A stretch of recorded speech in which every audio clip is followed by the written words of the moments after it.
In the shadows of Hollywood's dazzling lights, where fame and fortune intermingle, a rising young star was handed a golden ticket. Bright-eyed and hopeful, he received a list of exclusive events, an invitation into an elite world he had always dreamed of. Red carpets, celebrity galas, glamorous after-parties, it was all laid out in front of him. But under the surface of this perfect world lay something darker, something that would haunt him, prey on his innocence, and push him to the edge. Surviving the dark truth about Hollywood. The boy meets his agency manager, a suave producer with a polished smile and connections in every corner of the industry, encouraging him to attend these events. They were essential to his career, he was told. At the first party, the boy, barely 19 but looking much younger, navigated the sea of celebrities with a mixture of awe and caution. A charismatic older man approached him, introducing himself as a music executive. He bought the boy a drink, talking about the industry and his bright future. Nothing seemed out of place. But when the boy politely excused himself to the bathroom, the man followed. The encounter was unsettling, and the boy felt the first prick of unease. At another event, a woman with striking beauty started a conversation with him. As the night went on, she led him toward a private room, her demeanor shifting, almost rehearsed. Inside the room, another man waited, a different face, but with the same intentions. The boy quickly made his escape, pretending he was late for another event. Each event seemed to unfold with eerie similarities, though the faces of those trying to ensnare him were always different. One night, it was a lavish mansion party, where an influential photographer offered him a private photo session. Another night, a film director suggested a one-on-one meeting in his hotel suite. Each time, the boy narrowly escaped, his heart pounding, sensing danger but never quite understanding the scope of it. Whispers began to circulate around him. He heard stories of a mysterious figure, someone who lurked within Hollywood's most exclusive circles, preying on the young and vulnerable. They called him the PDF file. No one knew his true identity. He was a predator who shifted his appearance, changing faces, accents, and personas at will. The stories would say that he manipulated the system, using money, power, and beautiful accomplices to lure young boys like him into compromising situations. The boy realized that all these encounters weren't coincidences. Then came the night of the biggest party yet. He almost didn't go, his instincts screaming at him to stay away. But she was there, the girl he had a crush on, the one he had met during auditions months ago. She invited him personally, and her smile was genuine, her eyes soft and kind. His heart raced as he followed her into the opulent mansion, every step weighed down with a mixture of hope and dread. The girl led him upstairs, her hand on his, whispering promises of a quiet place away from the noise.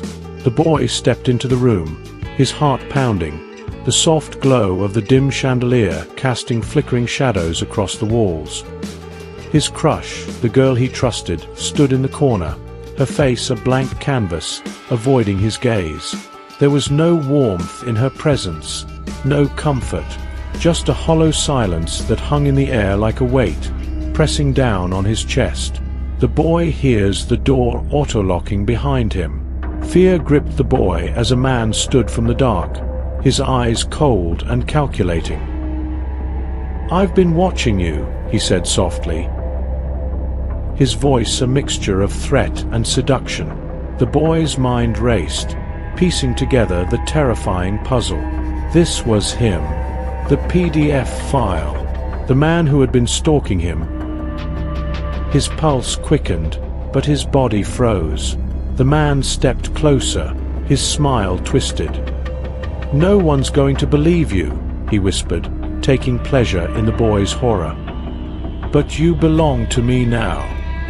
The man, once poised and polished, now looked desperate, ragged. His movements were jerky, predatory in their impatience.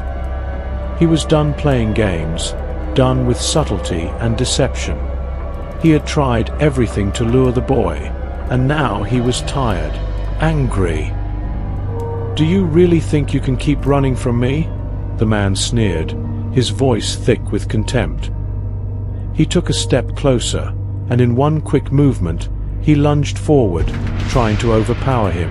The boy fought back, his fists swinging in desperation. But every punch, every strike, seemed to slide off the man's lubed skin, his body slick and unyielding, making him impossible to grab. The boy's fear spiked, panic rising like bile in his throat as his blows slid uselessly off the man's body. He was running out of time, running out of hope.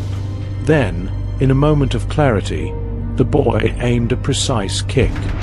His foot connected squarely with the producer's face, a sharp impact that shattered the silence. There was a sickening crack, and the mask, the false, unnatural face the man had been hiding behind, fell away. It clattered to the ground, revealing the truth beneath. The boy froze, breathless. It wasn't just any face. It was the face of the man who had built his career, the man who had welcomed him into the industry, the same producer who had sat behind desks in meetings, who had signed contracts, who had shaped the lives of countless stars. His face was famous, iconic even. The real horror dawned on the boy. The predator wasn't some unknown figure lurking in the shadows. He was one of the most powerful men in Hollywood. He owned the agency.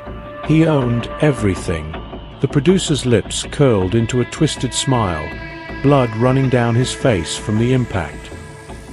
"You're mine now," he spat, his voice dripping with venom. But before the man could take another step, the door burst open with a deafening crash. Uniformed officers stormed into the room, guns drawn, shouting commands. The boy's heart raced as chaos unfolded around him. The producer, once so smug, was slammed to the ground, his arms twisted behind his back in handcuffs. The mask he had worn, both literally and metaphorically, had been ripped away for the world to see. As the officers secured the scene, one of them approached the boy, his face stern but relieved. "Good work, officer," he said quietly, giving the boy a nod of respect.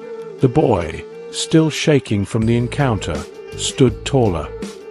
His disguise had been just as effective as the producer's, but with a far nobler purpose. He wasn't just an aspiring actor, a victim waiting to be caught in a web of lies and manipulation. He was an undercover cop, part of a special task force created specifically to catch the PDF file. Months of surveillance, dangerous parties, close calls. It had all led to this moment.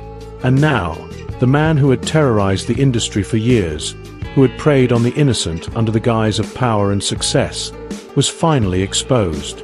The producer, the once respected business mogul and former rapper, was led out in handcuffs, his reign of terror at its bitter end. The boy, no longer just a pawn in the game, took a deep breath as the police sirens wailed in the distance. Hollywood's glitz and glamour faded away, replaced by the cold, hard reality of what lay beneath.